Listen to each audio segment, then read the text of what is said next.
that brings me on to our next guest speaker, Dr. James Mannion, who I can see online. And I'd just like to give a brief introduction to Dr. James as well. So James has been leading an innovation practice for us, an innovation project for us called the Science of Implementation. And that is our most recent endorsed provision by the National Academy for Education Leadership. James will be joined today by Sean Thomas and Ty Golden, who will give two different perspectives from different sectors about how they have used this approach to, in their own settings, to implement change very, very successfully. Change management is a very core principle of all senior leaders in education's jobs, and it's something that we don't often have a lot of training or provision or guidance on. So the principles of implementation science, you're about to hear, so even though we have school practitioners on with us today, again, can be applied in any setting: schools, special schools, PIUs, post-16s, and the youth sector. James will outline how he goes about setting up those teams to make sure that change is long-lasting. Just to give you a bit of background on Dr. James Mannion, James is the director for Rethink Education, an organisation dedicated to improving outcomes for young people through the implementation of science, change, self-regulated learning, and practitioner inquiry. Dr. James has a master's degree in person-centred education and a PhD in learning to learn from the University of Cambridge. James's doctoral thesis was an 8-year evaluation of learning skills curriculum, a whole school approach to teaching and learning that led to significant gains in subject learning across the curriculum, with accelerated gains among students from disadvantaged backgrounds. This culminated in James's book, which he co-wrote with Kate McAllister, Fear is the Mind Killer. And until recently, James was a bespoke programs leader in the Centre for Education Leadership at the UCL Institute of Education. In this role, James has worked with teachers and schools throughout the UK and around the world to promote research-informed approaches to professional development and school improvement.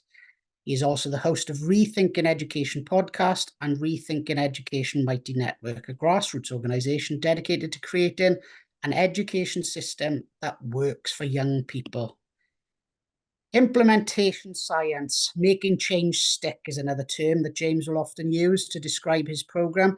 It's the study of how to bring about long-lasting positive change in real-world contexts. To date, implementation science has primarily focused on healthcare, but over the last few years, James has created an implementation science for schools toolkit. Rethinking Education has now shared this toolkit with thousands of practitioners all over the world, and the feedback and impact of this change has been incredible. And I know, because I've been following the YouTube broadcasts that James has been sharing, that I look forward to hearing from Sean and from Ty about how they've implemented the change in their own settings as well. So without further ado, James, the platform is yours. Thank you, Rich, for that lovely introduction, and thank you to everybody at the NAAL, to Mark and Charlotte and the whole team for this opportunity to speak with you about some ideas that I think are the most fascinating. I just find this stuff really, really interesting, and B, I think it's really important that people learn about these ideas that I've mainly sort of learned from other fields, from healthcare, from the world of business, from all kinds of different fields of study. So I'm going to share my screen, and we'll get cracking. So yeah, so as Richard said, that this program is called Making Change Stick, and the strapline is a practical guide to implementing school improvement. And that's also the name of a book that I'm currently writing. It's almost finished, and that strapline illustrates that this really combines ideas from two different fields of study: implementation science and improvement science. And there's a question that I have often asked as I've been doing this work for the last few years now, and it's this: as you look back over your career, roughly what proportion of change initiatives that you've seen come and go over the years would you say led to demonstrably improved outcomes for pupils, which were sustained over several years. I wonder if anybody would like to just like type a number into the chat box. Does a figure pop into your mind as you think about that question? I'll just give you a few seconds to have a think.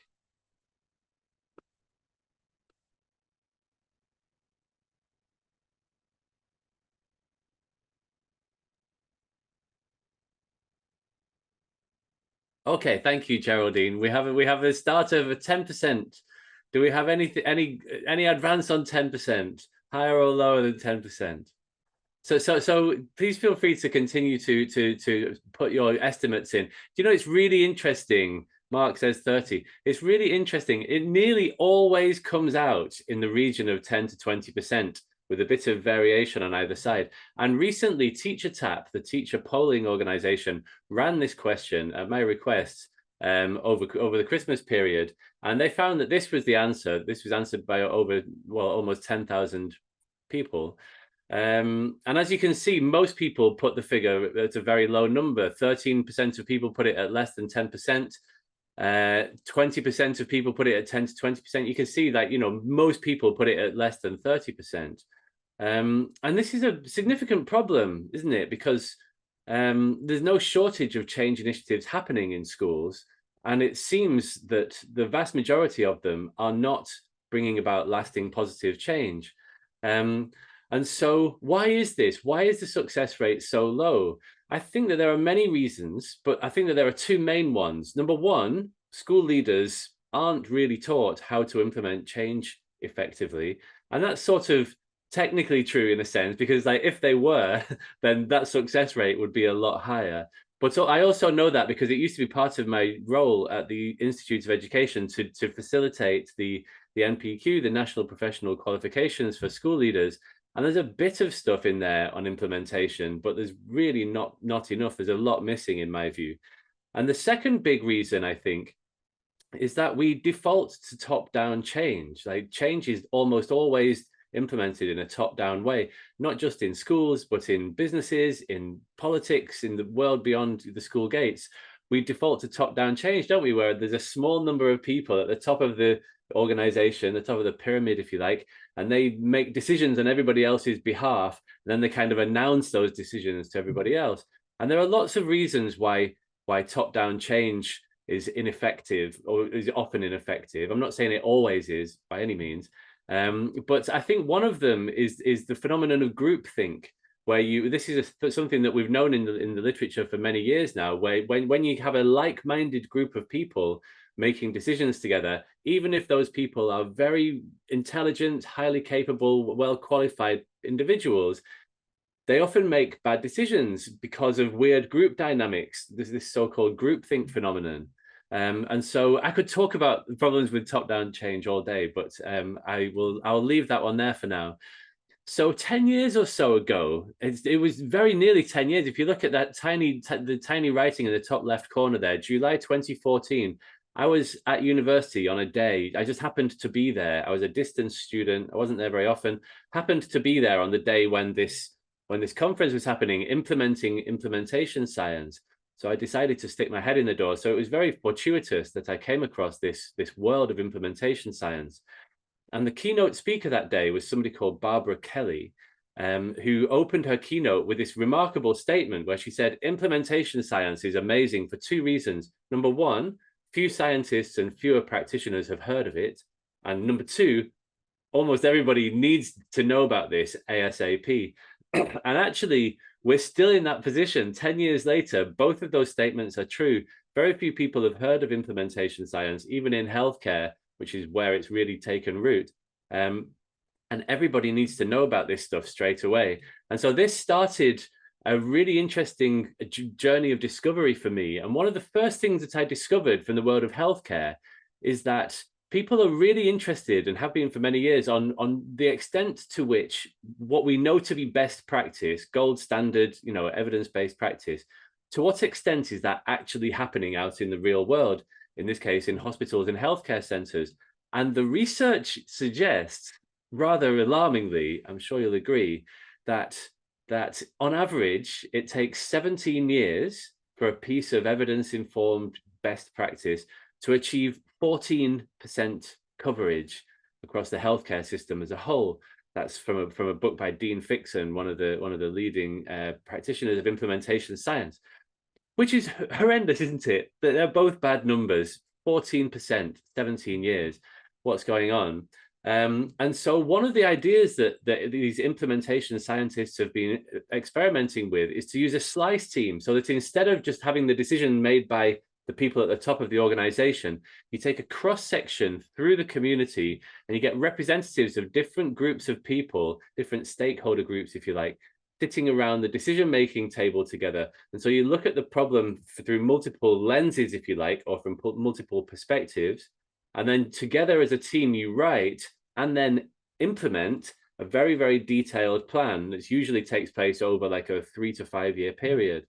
And so it's important to recognize that this is not just a consultation exercise where we just get some people together and ask them a few questions and then off they go, and we often ignore those suggestions. These people essentially become the executive tasked with overseeing this particular area of improvement, of school improvement in our case. And so it's not top-down change, but it's not bottom-up either. It's people at all levels of the organization working in harmony towards a common goal. And Rachel just mentioned, didn't you, in your brief chat just now, about the importance of bringing people with you as a leader.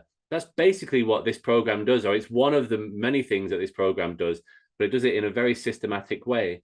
And so in a school, the slice team might include the head teacher or a senior leader, and middle leaders and early career teachers and the ALN co, and all kinds of different people, sometimes pupils, parents, governors, site staff, whoever has some valid perspective on whatever it is that you're trying to implement. And the research suggests from healthcare that when you implement change in this way, using a slice team, you can achieve 80% coverage within 3 years, which is a bit more like it, isn't it? Or rather, a lot more like it.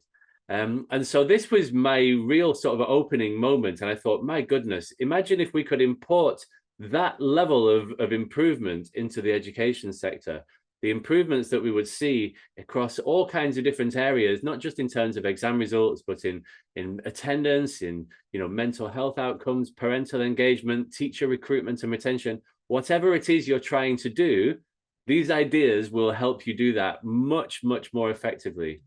And so I trawled the change management literature. And as I say, these ideas mainly come from these two fields of study: implementation science, which is really to do with like closing the gap. Once you've got a sense of what works, of what makes for effective practice, how do you implement that at scale so that it becomes part of routine practice? So that's implementation science. And also improvement science. And that comes earlier on in the process, really. Improvement science is about undertaking lots of very sort of rapid improvement cycles, tweaking things, collecting data, thinking about what it means. And so the improvement science is really about sort of the development phase. So this whole thing is like an R&D approach.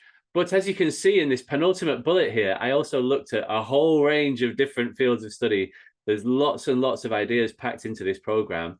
And as Richard said, I've now trialed this approach on almost every continent on the planet, hundreds of schools, thousands of practitioners, and the feedback has been phenomenal. And you'll see some of that in a moment. And so this is the program as it currently exists. And it comes in 3 phases, as you can see. There's make a start, make a plan, and then make it happen. And make a start is really about appointing that slice team, gelling the team, so make sure that they all really get on well with each other, choosing your area of focus, knowing your onions, essentially building a knowledge base, and building what we call a glass box. So instead of being like a black box, like senior teams are often in a black box, aren't they? They make their decisions in senior team meetings, and people often can't see into that process. They tend not to publish the minutes of their meetings. So this is like a very transparent process. It's a glass box approach. And then as you can see, the majority of this program is in this middle section under make a plan, where we work through this process very systematically. And it really culminates in the writing of a very comprehensive implementation plan. And then we move into phase 3, make it happen. And that's where we think about project management, running what we call PDSA cycles, plan, do, study, act. That's one of the key ideas from improvement science. And then we collect data essentially on every aspect of what we're doing. And then on chapter 21 there, pivot or persevere, we have these meetings where we review the data as it comes in and think about how does this inform what we do going forward. And so you're continually orienting yourself towards the optimal way of doing things. So lots of these ideas come from like agile entrepreneurialism, really, agile leadership, being light on your feet and responding to the data as it comes in and working towards the embedding and sustaining of improvements so that it just becomes a part of the way that we do things around here. And so, as I say, there's a very, very comprehensive plan, but then we boil it all down onto a single page.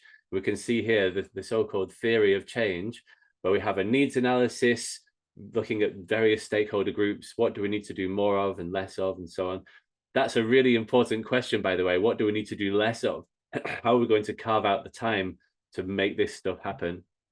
Then we have the improvement strategy, where we break it down into different key elements. And for each of those, we have a theory of action statement when we say, when we implement X, Y will happen because Z. And that then becomes a testable hypothesis that you can determine whether it's true through data collection. Then we have the implementation bit. Who's on your slice team? What are you going to do in year 1, year 2, year 3? We identify at the outset what we need to achieve in terms of outcomes, short, medium, and long-term outcomes for teachers and for pupils. And then there's the monitoring and evaluation piece in the bottom right here, baseline and also impact measures. So it's not just, you do a baseline measure and then see if it works 3 years later. You're collecting data at every step along the way. And at this point, we can see that all of the ideas that you saw in that menu slide sort of underpin this one-page theory of change. So although this is just a one-page snapshot, there's a tremendous amount of thinking that's gone into it. So yes, this is the program as it currently exists. These 23 chapters. There's a playbook.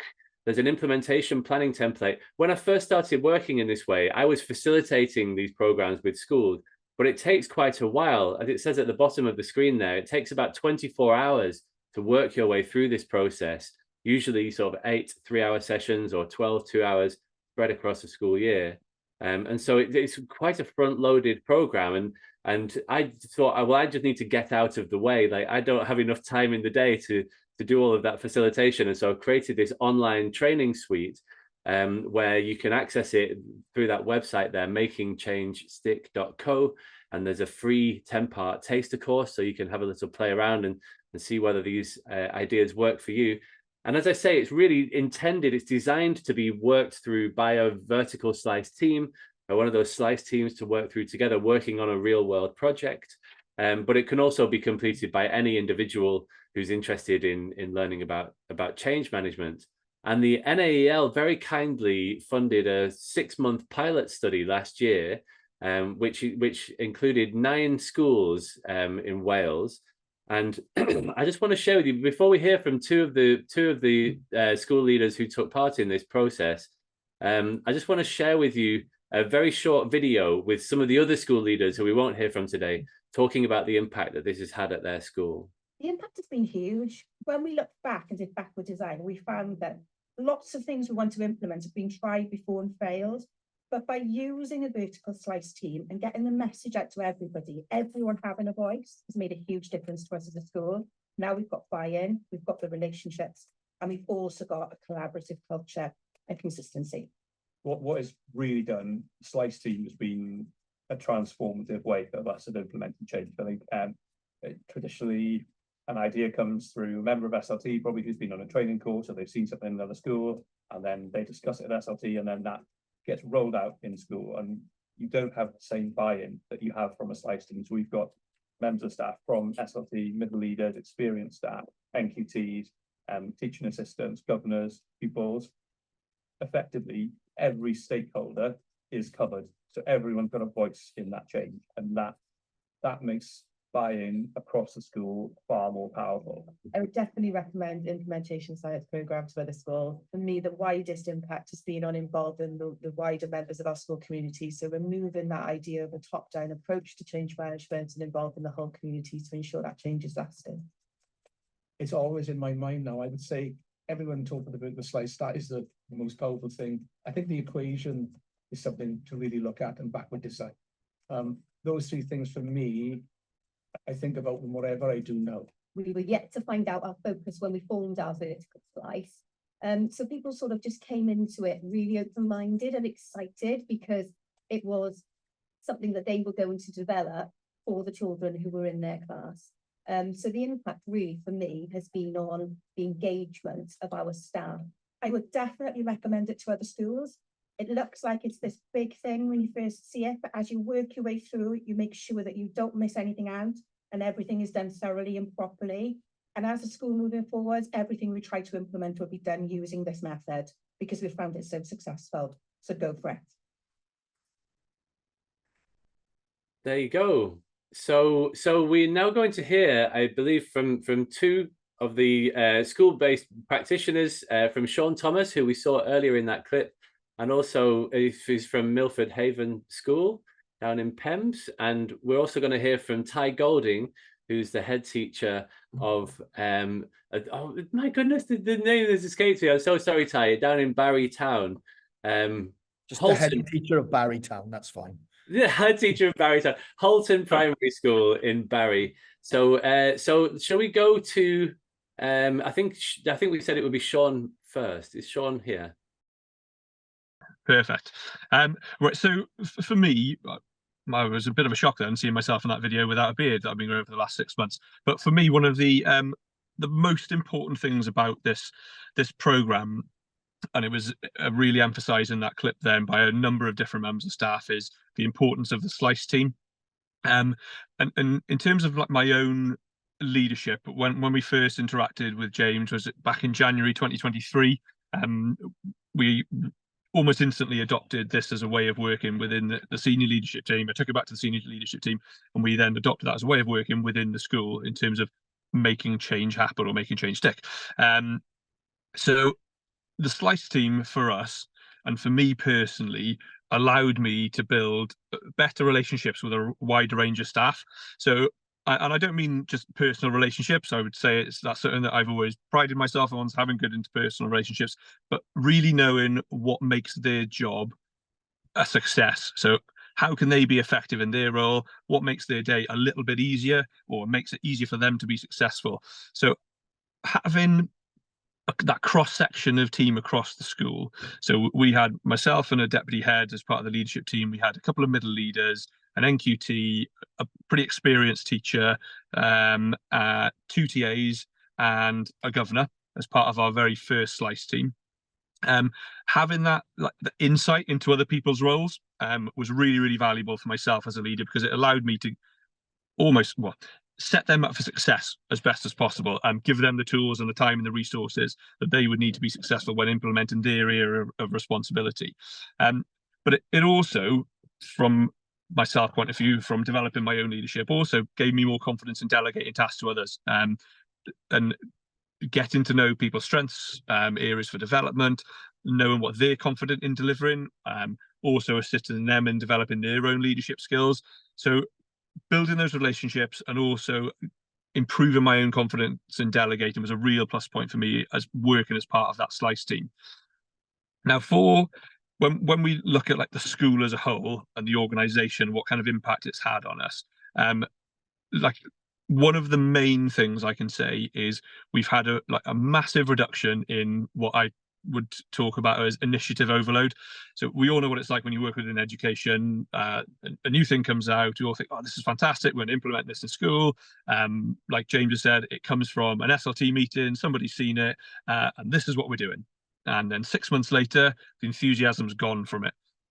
And the next initiative comes in, and the next one, and the next one.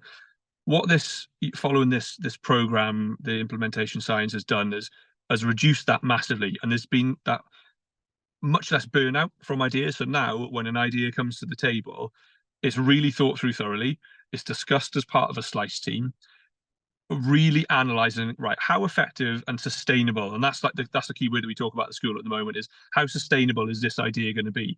Is it going to have a really positive impact for our pupils and our learners in front of us in the classroom? How is it going to benefit them? But also, how sustainable is it going to be to stick? And that's been a massive improvement in terms of our school staff now, because I think their confidence in what is being implemented is greater. are far more involved and far more invested in making the initiative stick. We've also seen a real increase in ownership. So what the Slice team has done has meant that staff, even outside the Slice team, can see that all the stakeholders are involved in the decision-making process and the implementation process. So they feel that, you know, they've all got a voice in that change, which has been really, really powerful for us in school. But it's also helped develop future leaders as well. So traditionally, you know, most change comes from a TLR holder or a senior leader. That's now not necessarily just the case. Of course, they're involved in the decision-making processes, but we've got a much greater increase in future leaders, new members of staff, or people who had never thought of themselves in a leadership position before, be wanting to become involved in making change happen within a school. So in terms of then our pupils, I'll very, very briefly say that when we first implemented our first kind of initiative, it was all to do with independent learning. Following COVID, we thought there was a real dependence of our pupils on being almost spoon-fed what they needed to do to pass their exams, etc. So we wanted to increase the independence of our pupils. So we've piloted it just with our year 11 cohort from last academic year.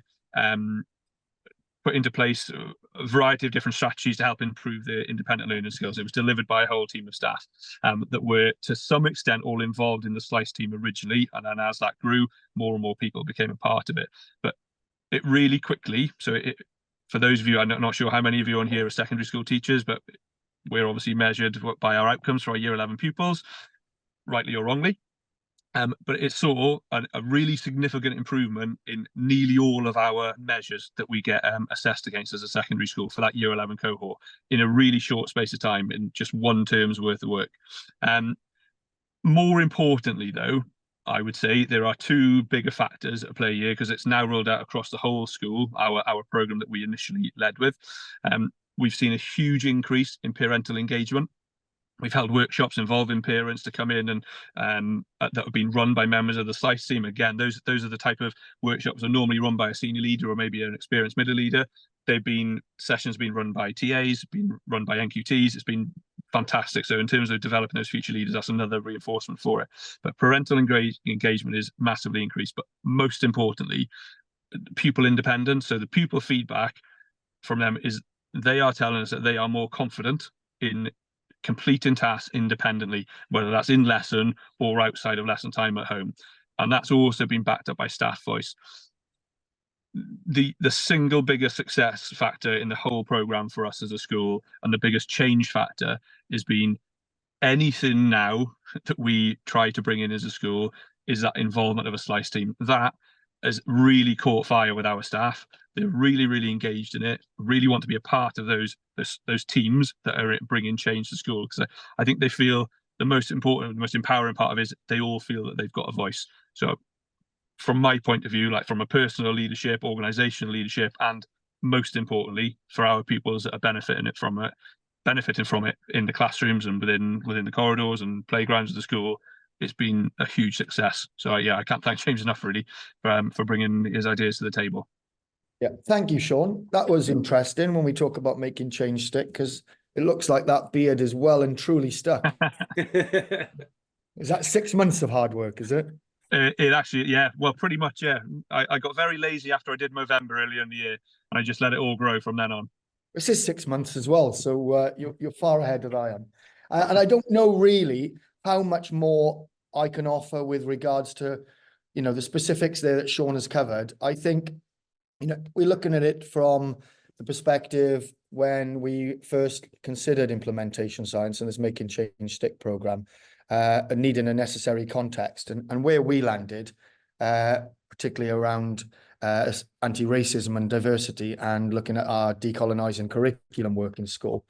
And I remember James asking right back when, you know, what were the percentage of, you know, implementation initiatives that we put in place that have had any sort of sustaining impact, and taken aback really, not really by the figures that James shared with us, but on my own reflections, probably list on one hand things that are still in existence in organizations that I previously worked in that are still running and actually making a difference in school. And I think Sean's touched upon this kind of initiative fatigue. And I think what implementation science does, and James does nothing If any of you know him, there's nothing by sort of any short measures at all. And it does take some kind of commitment and understanding from leadership in the school as well, is that it does give you a real serious kind of ability to get to depth with the different stages and the different processes of that change that James talked about earlier. I think, and again, I think James alluded to this, most of the drivers in our system are sort of systemic top-down drivers, aren't they? Whether they be accountability, financial, or perhaps in most cases historic as well. And I think it's really important that for us in the school, that the most important aspects were, Sean's talked about it, the vertical slice team. So making sure we got elements of, school leadership. We had governors involved. We had teaching staff, both sort of experienced and less experienced staff, and learning support assistants involved as well. And not just the fact that we were gaining a different lens, as it were, around that table and that perspective, and a real understanding and a genuine depth of understanding around their different roles and how that would sort of pan out for them and what it would mean for them. But what worked as an outcome of that was, and it's carried on since, and we still employ that approach, is that all of those members of the vertical slice team very much have their cohorts, if you like, and their peer groups that we can utilize with regards to communication. And communication planning is quite a key part of the implementation science program. And I think that's something, and it's one of the biggest learnings that we've had for a staff really, is having a look at how we can best reach and most effectively reach and communicate with our teams and the stakeholders in the school 2 ways. And how do we gather and garner that kind of communication coming back in as well? So it's that sort of communication conduit that worked really well. I think we really benefited from the backwards design part and really looking at the goals and our achievements. And it's something that's been part of, a process of self-evaluation school improvement for a long time here in Wales. Perhaps something that we don't always give the necessary time and depth of thought to, but really looking at sort of what the impact of goals that we want and trying to work back through that through both a timeline, with regards to time allocated, resourcing needed, and what prerequisites need to be in place sort of to drive that. So again, I've got all those members of that vertical slice team benefiting from that thought process and really gaining what Sean described as that sort of inclusion and ownership of it. It's because they are sort of, if you like, neck deep in this from the off. And I know James alluded to this already as well, but that glass box thinking, where it is transparent and it is obvious where, decisions are coming from. There's greater clarity for me around that and that approach, particularly around everyone understanding the why. And getting a grasp on the how before we start, what we quickly lean to, don't we, in schools, for a number of reasons, right and wrong. We very much reach to the what and try and sort of think of activity and where we're going with that rather than undoing and unpicking around the purpose of what we're doing there. So for us, I think the strengths that we saw early on and talking to those members of that vertical slice team was the necessary or lack of necessary leadership experience to be involved in it. And we had fairly new to the role LSAs in there, in that vertical slice team, and a new governor as well. And how that kind of thorough guide and process really supported that through and provided the depth. And the effectiveness, I think, was the other thing of the methodology and the tools. Albeit, James, I hope you don't mind me saying here, albeit some we found much more purposeful than others. Some were, really new to us and provided a real new sort of way of looking at things. And other elements that we came across are probably sort of standard fare for us and for the processes we used. But I think as an outcome, if you're looking at impact of how that vertical slice team, that communication strategy and that glass box thinking have really led to impact for us, I think, we've out of it, we have gone and visited and looked at our diversity engagement and our newcomers with regards to asylum seekers and refugees in the wider community. We've organised and had a professional learning visit to Greece to have a look at how they sort of systemically and locally integrate and welcome and work with newcomers into their system. And we've built a network locally in the local authority as an outcome of that and developed a series of events across schools. I've used the implementation science program as a methodology for leadership development and for succession building within the school as well, and using the tools, if you like, for the sake of themselves. we've done got some really good work over the last year as well around self-evaluation and taking that vertical slice team, as if you like, from inside the school to much wider stakeholders, and actually started engaging with existing and former pupils as well. So really getting that inclusive element, which I think we talk around, and there's a lot of rhetoric around that in schools, but actually trying to get that in. And, you know, it was only before Easter we had human library in school around the community looking at the same topic and still working through this Making Change Stick program, and having, you know, children from progression step 1 all the way through to children who are now in year 8 and 9 in the secondary school, communicating together with parents, with staff, with governors, and with local authority officials in the school to really have a look at where we're going and how we can put these interventions in place.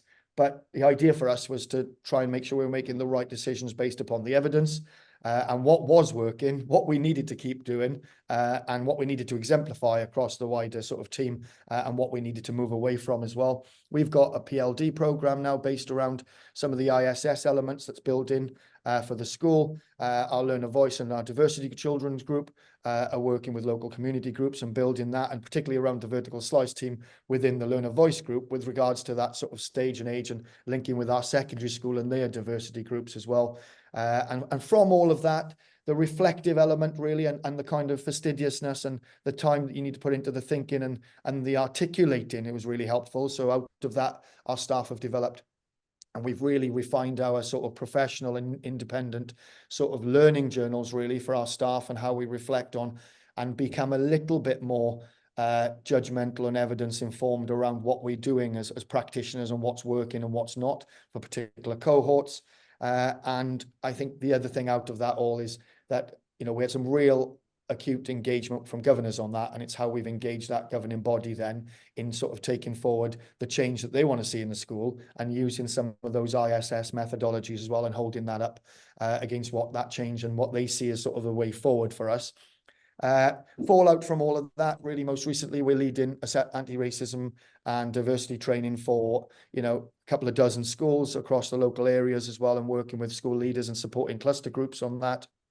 And as I said as well, supporting wider groups and engaging with our sort of local community assets as well. There's lots in there, and I would, you know, try and sum it up in a nutshell. And I think, thinking back, James, I recall you trying to ask us to sum it up in 3 words. I don't think that's easy with everything I've just said, everything Sean said, and everything you said around it. But I would say that it does provide a sense of purpose. I think there's a real, and I'm not sure I quite like this word, but there's a real efficiency in it, in a kind of effective and meaningful way, if I can caveat it with that. And ultimately, you do see the gains. There's an outcome, there's an impact in it.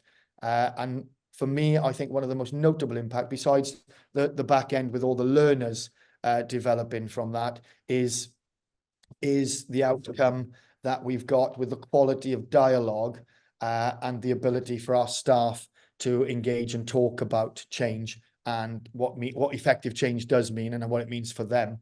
And more recently, you know, we used some of the principles in an inset, a whole school inset last Monday, where we picked up some of the work from Jim Collins and looking at the good to great concepts, and particularly around, you know, that kind of clarity around what your purposes are in a school, to avoid that initiative overload and knee-jerk reaction that Sean talked about, and how we tie that in with that Lencioni work all around, you know, how you overcome those dysfunctions within teamwork, and through vertical slicing, that we've sort of really kind of mitigated the kind of dangers around sort of team dysfunction, and then how that ties in with our own personal ikigai and our own personal purpose and ideology and reason for getting out of bed in the mornings and coming to school. So I think across the board, it's done quite well there, James. That's amazing, Ty. Thank you both very much for sharing that. It's really nice, because it's been a while since we've caught up, so it's really nice to get caught up with the latest. Yeah, thank you. Yeah, thanks, Ty. Thanks, Sean, and thanks, James, for that session there. Really informative. I picking up words from all 3 of you there. I'll try and keep it to 3, but it was efficient, transformative, and the impacts are wide-ranging. What's really interesting is seeing that both Sean and Ty have taken that learning, have already reapplying it. rethinking it themselves and putting their spin on it, James. So I'm going to open it to the floor really to see if there's any questions, burning questions for Ty, for Sean, or for James. We're hurtling towards 5 o'clock, but I'm sure we've got colleagues here who may want to ask you some questions. Richard Edwards, you've unmuted yourself. Are you coming forward for a question, or? Yeah, my first question, really interested in Ty's key learning from his visit to Greece. What was your key takeaway there, Ty, and how have you implemented that back, brought that back to your own establishment, really? Big question. Thanks, Rich. Huge question. Key learning is that we need to have a systemic approach, and there needs to be, root and branch change to attitudes and how we appropriate schools and communities beyond just being a traditional place of learning. I'm sticking my neck out on the line there, because I know there's a lot of public dialogue going on around that, but actually trying to see our schools perhaps not just as buildings, but as a genuine community asset and a community resource. And there's huge and some amazing examples across Wales for that.